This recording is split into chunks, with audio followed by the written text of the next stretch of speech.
शुरुआत करते हैं आज के 25 क्वेश्चंस, वो भी केवल 10 मिनट में। PYQs, pinnacle PYQs। जो भी बच्चा अपनी तैयारी के लिए सीरियस होता है वो पिनेकल PYQ बुक ज़रूर करके जाता है पेपर में। तो आइए शुरुआत करते हैं।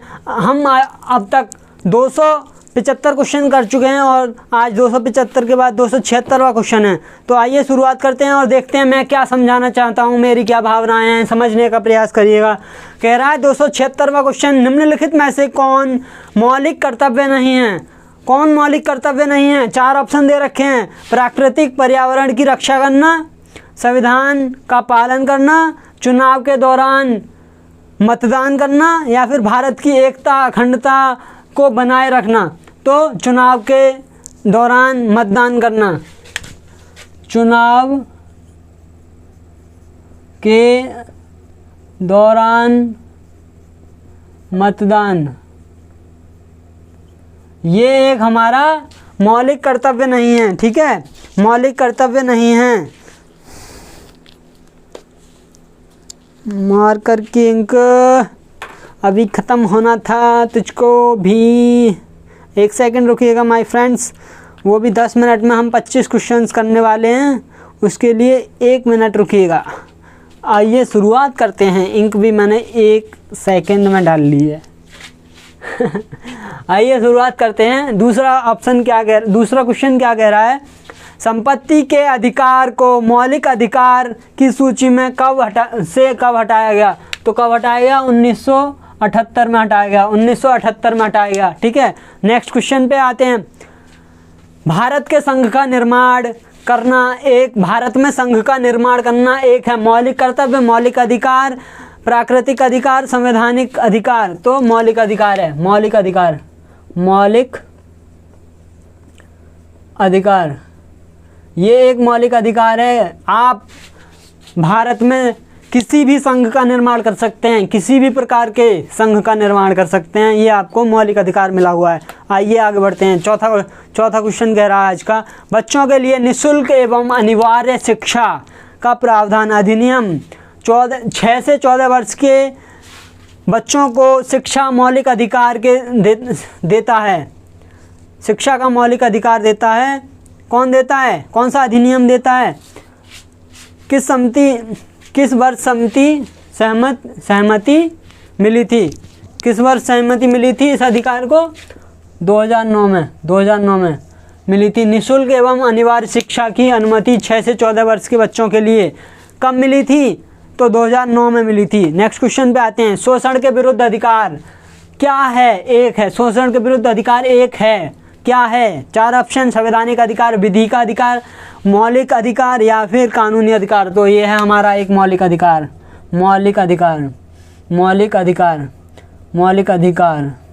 ये हमारा क्या है? एक मौलिक अधिकार है। शोषण के विरुद्ध अधिकार एक मौलिक अधिकार है। आइए आगे बढ़ते हैं। अब आते हैं हमारे कमेटी वाले क्वेश्चन। समिति की रिपोर्ट, कमेटी रिपोर्ट्स क्या कहती हैं? आइए शुरुआत करते हैं। पहला क्वेश्चन क्या कह रहा है? निम्नलिखित में से किस आयोग ने सिफारिश की थी राज्यपाल की नियुक्ति निष्पक्ष होगी? राज्यपाल की नियुक्ति निष्पक्ष होनी चाहिए। किस समिति ने सिफारिश की थी? तो सहकारिया समिति। ठीक है, सहकारिया समिति।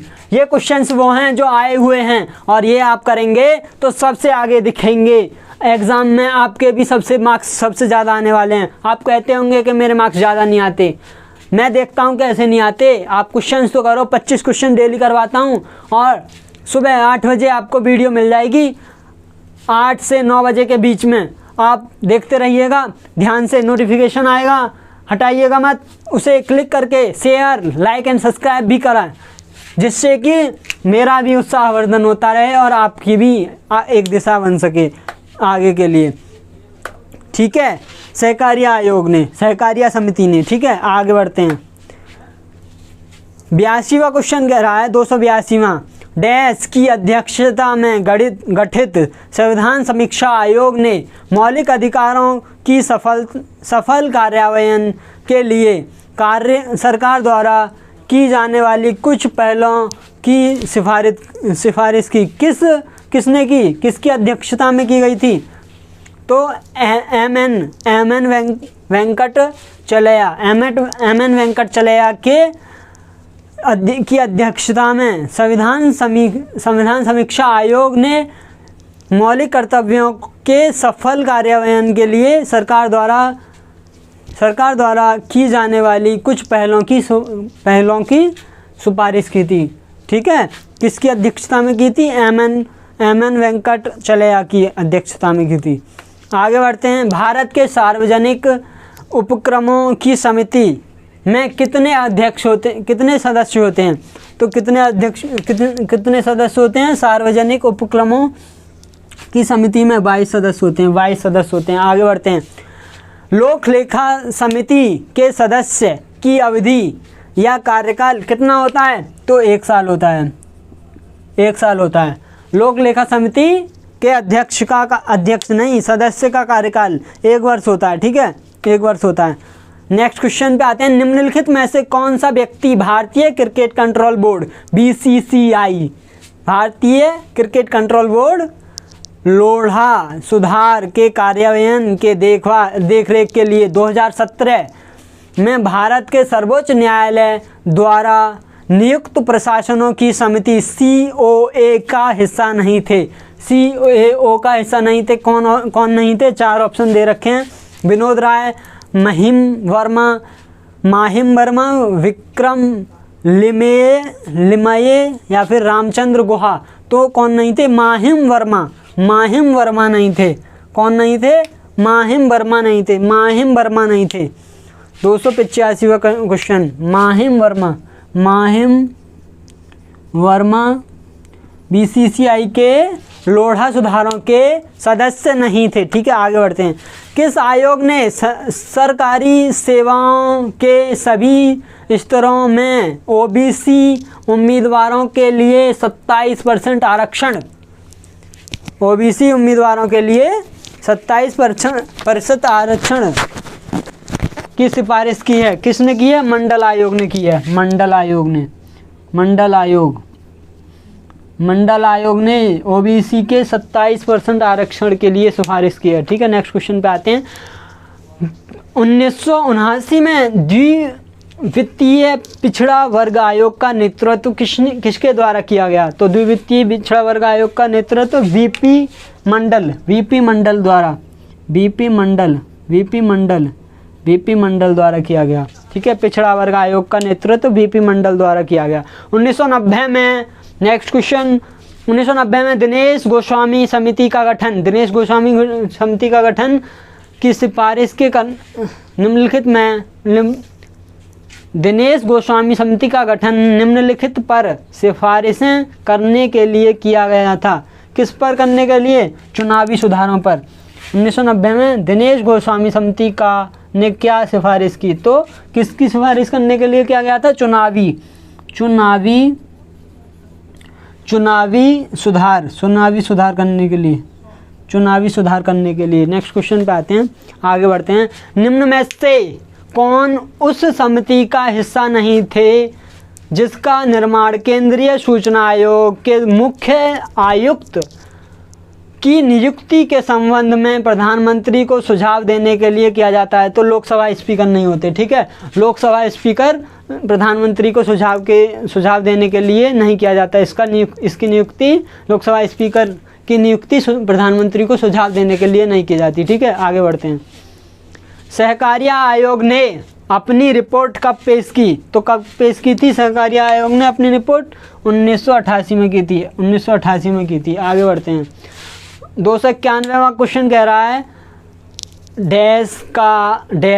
पहले खाली स्थान दे रखा है, का अध्ययन एवं मूल्यांकन करने के लिए विजय केलकर समिति का गठन किया गया था? किसका अध्ययन करने के लिए? सार्वजनिक निजी भागीदारी मॉडल का अध्ययन करने के लिए। सार्वजनिक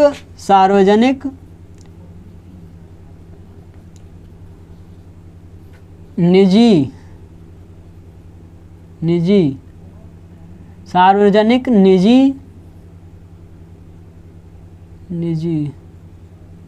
सार्वजनिक निजी भागीदारी मॉडल, भागीदारी मॉडल, सार्वजनिक निजी भागीदारी मॉडल, ठीक है, कि मूल्यांकन करने के लिए इसका विजय केलकर समिति का गठन किया गया था। नेक्स्ट क्वेश्चन पे आते हैं। डैश रिक्त स्थान दे रखा है शुरू में। विशिष्ट आवश्यकताओं और प्रक्रियाओं के लिए सुप्रीम कोर्ट द्वारा निर्धारित निर्देश हैं जिनका पालन पुलिस को किसी भी व्यक्ति को गिरफ्तार करने, हिरासत में लेने या फिर पूछताछ करने के लिए किया जाता है। कौन से निर्देश हैं? तो डी के विशु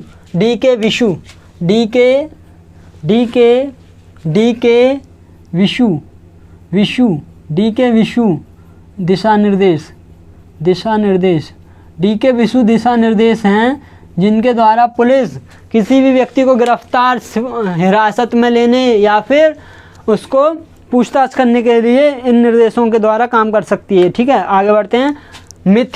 मिथीमत समिति किस संबंध में है? तो आपराधिक न्याय प्रणाली का सुधार, आपराधिक न्याय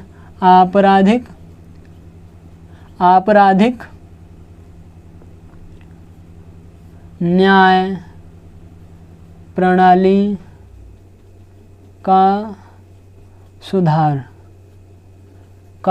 ठीक है, आपराधिक न्याय प्रणाली का सुधार करने के लिए।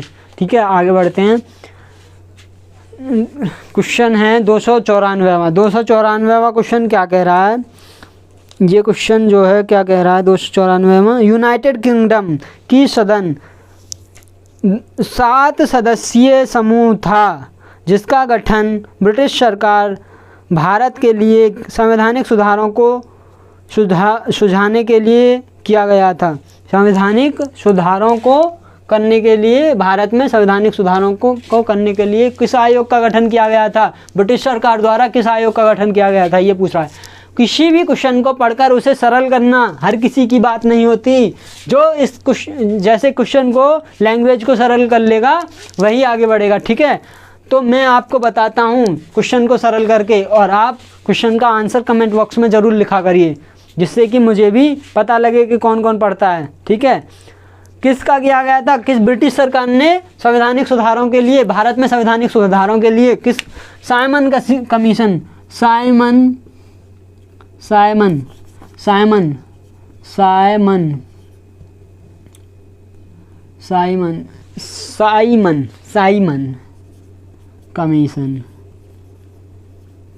साइमन कमीशन का गठन किया था। ठीक है, आगे बढ़ते हैं। पॉलिटी में अब हम पढ़ रहे हैं, पार्लियामेंट पे आते हैं। अब हम अभी पढ़ रहे थे हम कमेटी रिपोर्ट्स, किसने इंपॉर्टेंट रिपोर्ट्स हमने पढ़ी, किस समिति ने कौन कौन सी रिपोर्ट दी, ये हमने अभी पढ़ी। और अब आते हैं हम, टॉपिक है पार्लियामेंट। ठीक है, पार्लियामेंट, संसद। अब आते हैं, संसद शब्द संदर्भित करता है, संसद शब्द क्या कहता है? संसद शब्द किसको संदर्भित करता है? राष्ट्रीय विधायिका, ये संदर्भित करता है ये राष्ट्रीय विधायिका है। ठीक है, राष्ट्रीय विधायिका है। संसद शब्द राष्ट्रीय विधायिका को संदर्भित करता है। ठीक है, आगे बढ़ते हैं। 296वां क्वेश्चन कह रहा है, कौन सा विशेष ज्ञान या व्यावहारिक अनुभव भारत के राष्ट्रपति द्वारा राज्यसभा के लिए मनोनीत किए जाने का विषय शर्त नहीं है? तो 4 ऑप्शन, विज्ञान, कला, वाक्पटुता या साहित्य। वाक्पटुता, तो ये वाक्पटुता जो है ना, वाक्पटुता, राष्ट्रीय विधायिका, संसद राष्ट्रीय विधायिका है। ठीक है, राष्ट्रीय विधायिका है, संसद राष्ट्रीय। मनोनीत करने के लिए विषय होते हैं। किसी व्यक्ति को मनोनीत किया जाता है तो वो किसी भी क्षेत्र में उसने विशेष कार्य किया होता है, तभी उसे मनोनीत किया जाता है। जैसे कि खेल में, प्रौद्योगिकी में या फिर कृषि में। तो कौन सा विषय इससे संबंधित नहीं है जो मनोनीत किया जाए व्यक्ति? तो वाक्पटुता जो है ये कोई विषय नहीं है, इसके द्वारा मनोनीत नहीं किया जाता। लोकसभा में, नेक्स्ट क्वेश्चन, लोकसभा में किसी भी कार्य को करने के लिए गणपूर्ति हेतु सदस्यों की संख्या। गढ़पूर्ति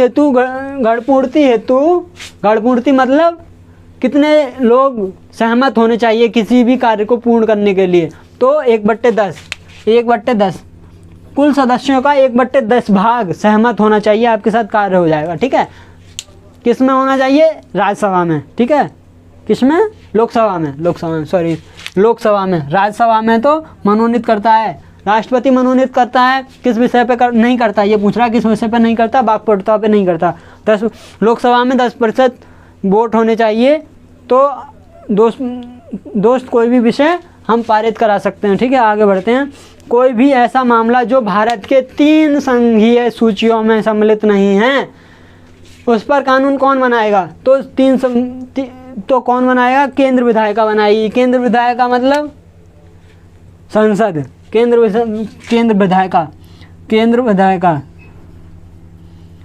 विधायिका बनाएगी। क्या बनाएगी केंद्र विधायिका? केंद्र विधायिका उस विषय पर कानून बनाएगी जो हमारी तीनों सूची में नहीं है, संघ सूची, समवर्ती सूची और राज्य सूची का विषय नहीं है, उस पर संघ विधायिका बनाएगी, केंद्र विधायिका बनाएगी, सेंट्रल लेजिस्लेटिव बनाएगी। ठीक है, कानून बनाएगी। आगे बढ़ते हैं। आज का सेकंड लास्ट क्वेश्चन क्या कह रहा है? निम्नलिखित में से कौन सा विधेयक केवल लोकसभा में ही पेश हो सकता है? तो कौन सा विधेयक हो सकता है? कौन सा विधेयक हो सकता है भाई, बताओ ना। धन विधेयक हो सकता है। ठीक है, धन विधेयक केवल लोकसभा में ही पारित हो सकता है, राज्यसभा में नहीं हो सकता। कोई पूछे धन विधेयक किस में पारित होता है, तो राज्यसभा में नहीं होता। क्या राज्यसभा में नहीं होता? ठीक है, लोकसभा में ही हो सकता है। ठीक है, निम्नलिखित में से कौन किसी राज्य की सीमा में परिवर्तन कर सकता है? कौन कर सकता है? संसद कर सकती है, राज्य सरकार कर सकती है, उच्च न्यायालय कर सकता है, या फिर उच्चतम न्यायालय कर सकता है। तो कौन कर सकता है? हाई कोर्ट कर सकता है, सुप्रीम कोर्ट, संसद, या फिर गवर्नमेंट, स्टेट गवर्नमेंट। तो पार्लियामेंट कर सकती है। ठीक है, पार्लियामेंट हम क्या पढ़ रहे हैं? पार्लियामेंट पढ़ रहे हैं। और पार्लियामेंट किसी भी राज्य की सीमाओं में परिवर्तन कर सकती है, संविधान में लिखा हुआ है, ये मैं नहीं बोल रहा। ठीक है, चलो धन्यवाद मेरे दोस्तों। आज के 25 क्वेश्चन हो गए हैं। लाइक, सब्सक्राइब एंड शेयर जरूर करा करें, जिससे कि मेरा भी उत्साहवर्धन होता रहे। 25 क्वेश्चन मिलते हैं डेली 10 मिनट में, आप जरूर पढ़ा करें, जिससे कि आप सबसे आगे दिखें। धन्यवाद मेरे दोस्तों।